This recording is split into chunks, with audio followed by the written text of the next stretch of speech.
Hello, in this video I'm gonna show you how to connect your Sony WH-1000XM5 to your laptop or PC that has a Bluetooth. So in order to do this, first of all we'll need to turn on our WH headphones. So in order to do this, there's this left headphone right here. Press the power button and hold it for a few seconds until you see the LED flashes. After that, you'll need to enter the pairing mode.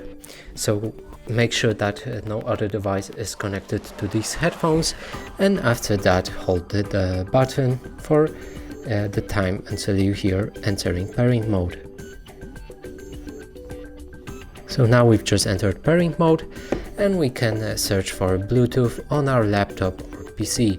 So I usually open the search and type in Bluetooth.